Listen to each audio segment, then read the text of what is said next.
ఈరోజు ఎక్కడ చూసినా కూడా ఈరోజు రెడ్ బుక్ రాజ్యాంగం జరుగుతూ ఉంది.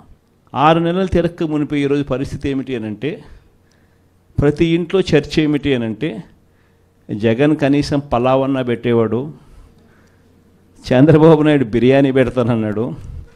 ఇప్పుడు తీరా చూస్తే పలావు పోయింది, బిర్యానీ కూడా పోయింది, పూర్తిగా ఏమీ లేకుండా పోయింది అనే పరిస్థితి ఈరోజు ప్రతి ఇంట్లో కూడా చర్చనీయాంశమే జరిగింది. ఒకవైపున చర్చ పథకాల మీద ఈ మాదిరిగా చర్చ అనేది ఒకవైపున ఉంటే, మరోవైపున సిస్టమేటిక్గా ప్రతి వ్యవస్థ కూడా కొలాప్స్ అవుతూ ఉంది. ఆరోగ్య ఆసరా గురించి ఇంక నేను చెప్పాల్సిన పనిలో అసలు ఆరోగ్య ఆసరా ఉందా, ఎక్కడుంది అని అనుకునే పరిస్థితులకి ఈరోజు ప్రజలు వచ్చినారు.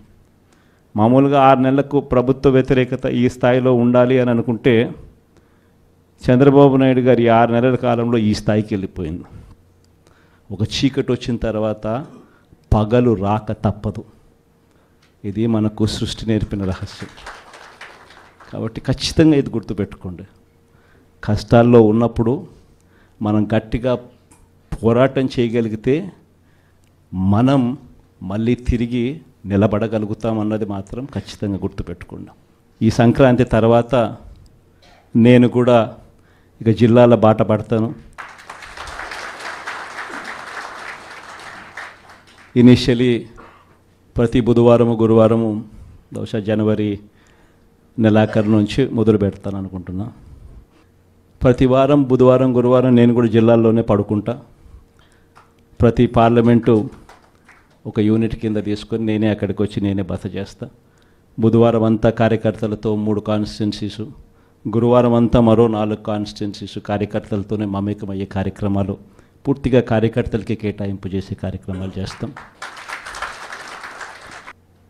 కార్యకర్తలతో జగనన్న పార్టీ బలోపేతానికి దిశానిర్దేశం అనే కార్యక్రమం పేరు కూడా పెట్టి ముందుకు తీసుకొని పోతాం.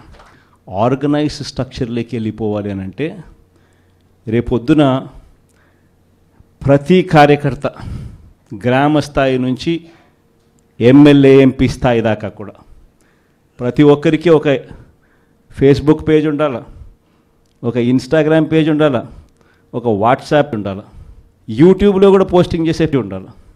ఎక్కడ ఏం జరిగినా కానీ టకాన్ తీయడం పెట్టడం, ఏం చేయాల్సిన పనుల జరుగుతూ ఉన్న అన్యాయాన్ని తీయడం పెట్టడం. ఏ లెవెల్ ఆఫ్ రెవల్యూషన్ జరుగుతుందనంటే, ఒక సంవత్సరం